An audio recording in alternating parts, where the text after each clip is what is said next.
Adam Copeland reveals scrapped WWE Judgment Day plans. Plus, a new AEW pay-per-view is locked in, and a WWE Main Eventer is teasing a major return. It's all in the Cultaholic wrestling news right now. Adam Copeland is all elite, and he was on Talk Is Jericho talking all about things. Now, one of the subjects that came up was the Judgment Day, which was the faction that Adam Copeland founded during his time in WWE. It turns out the original plans for the group were thrown out in favor of speeding everything up, but for a very good reason. Andrew, tell us more. Yes, so he said when we were doing Judgment Day, the plan was that Balor joins and about a year later, they all turn on me. Well, then I got to Hell in a Cell and it was like, no, we're changing everything. We're speeding up that year-long process and he's joining tomorrow and turning tomorrow. And it was just starting to find some legs, but it was going to be swimming upstream with me in it. It really was. I started to have that realization. It's like, I don't think they're gonna get where they need to go without me in the, with me in this thing.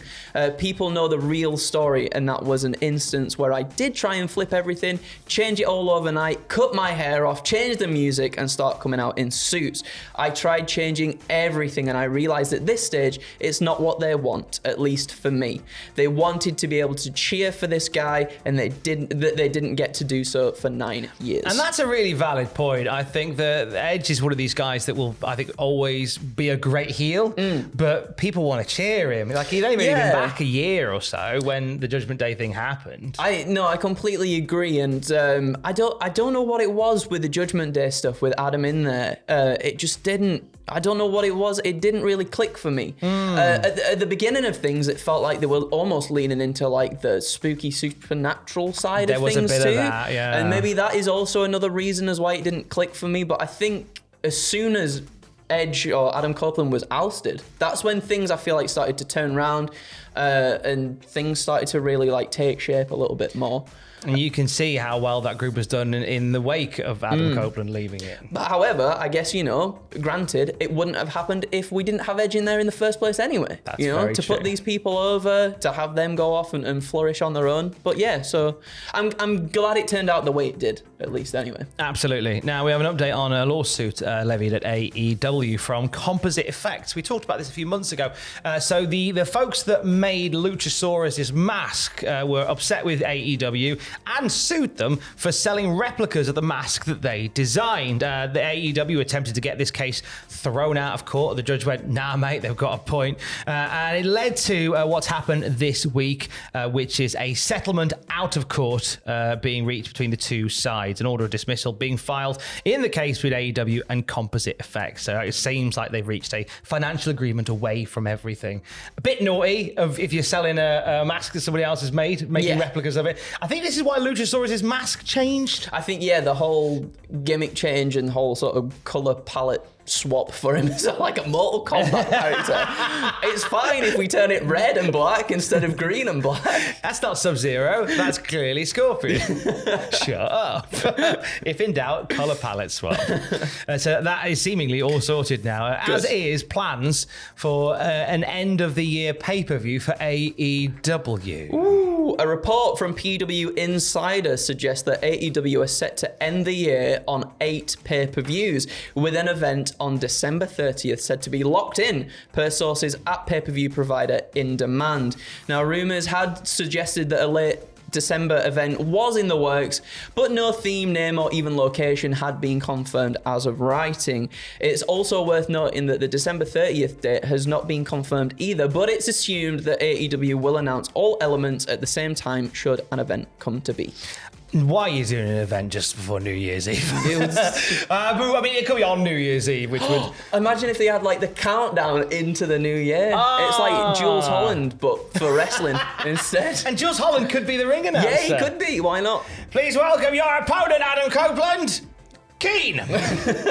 Your opponent, Madness, Suggs, Mr. Jim Moyer, Vic Reeves. That's a pretty good impression. I love Jules Holland. I like Jules Holland too. He is a guy. He's a guy. Almost as much as I love doing the Cultaholic Classic Nitro review with Sam Driver, our resident WCW kid. If you don't already subscribe to the Cultaholic podcast feed, you get free daily podcasts on the latest news, exclusive interviews, and classic reviews of Raw, SmackDown, and Nitro. All waiting for you. And today, it's a Thursday, which means Sam Driver and I are doing the Cultaholic Classic Nitro review. We've just had the arrival of the NWO. Oh, that's exciting so times. So it's a spicy time to be a part of things, and you can join us on the Cultaholic podcast feed. And if you're a Patreon, you can join us at patreon.com/Cultaholic and be a part of it there as well. The video version waits for you there too. Now, we mentioned this a little earlier on today. Royal Rumble season almost upon us. Saturday, the 27th of January, WWE go to Tropicana Field for the most wonderful time of the year. It's Rumble season. Now, if you live in the UK, you can join ourselves at Cultaholic and our friends at Hooked On Wrestling at Box Park in Wembley for a Royal Rumble watch party. Hey, it's the Rumble, everybody. It's the Rumble with like-minded wrestling folk, and we will be there as well. But we are not coming alone. Obviously, we are bringing cosplay contests, special guests from last year. It was cosplay contest. It was themed cocktails. It was fun and games for all involved. We're coming along to host the event, and we're bringing a very special guest. We can reveal that joining us for the Royal Rumble watch party is WWE legend Fred Ottman, aka Typhoon, aka Tugboat, aka the Shock Master! Oh my God! True story. And no one's going to believe this. Yep. If you watch 9 pitches for Fastlane, I came up with this pitch that saw Tugboat saving LA Knight from the river. I had no idea that this was happening. This was we got this finalized in the last few days. My powers of manifestation terrify me. They're starting to terrify me slightly as well. But what a treat. We're going to be joined by Fred Ottman, aka the Shockmaster, to watch the Royal Rumble. You're going to get a Q&A with Fred Ottman hosted by us. You're going to get to meet the guy, hang out with the guy, get photos. He's even bringing the original helmet. Not a knock-off like this bad boy that we've got That's very, here. very cool as well. We would love for you to join us, Hooked on Wrestling, and flipping Fred Ottman, the Shockmaster, to watch Royal Rumble 2024 at Box Park in Wembley. If you can't make it to Wembley, there are Rumble parties presented by Hooked on Wrestling happening all over the UK. And for details on one near you, you can follow them on Facebook, Instagram, or Twitter or X at HO Wrestling UK. Tickets for all events, including the Box Park Wembley one with Hooked on Wrestling, Cultaholic, and Fred Ottman. Available Wednesday, November the 1st. We will see you there. What a day. And if you're lucky, right, he might bring his boat or a rubber dinghy and you can all get on the Thames and then go to Tropicana Field, right, and enter yourselves into the Royal Rumble. It's going to be a treat. And as you win, you can watch with a tear in his eye and go, toot toot, lads. Toot toot.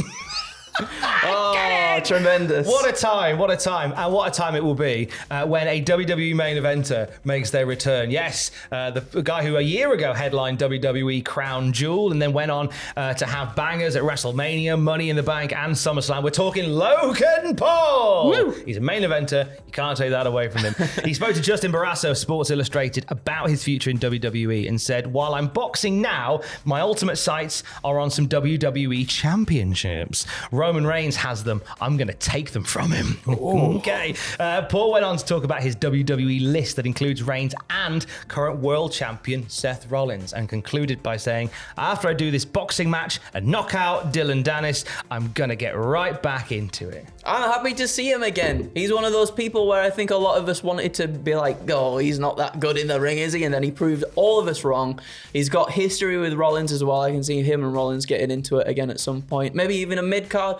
Gunter just absolutely chopping the 7 shades of plops out of Logan Paul would be kind of cool to see. There's a lot of people that probably enjoy to see that. Oh, yeah, absolutely. Absolutely. I think that would be a thing. Look out for Logan Paul. I reckon coming maybe in time for the Rumble, he'll be back. Yeah, I think so too. Popping in the Rumble, maybe, which you can watch with us. And Fred Ottman. Thanks to Hooked on Wrestling. For the latest wrestling news throughout the day, you can check out cultaholic.com. Keys. I love you, bye. Toot toot.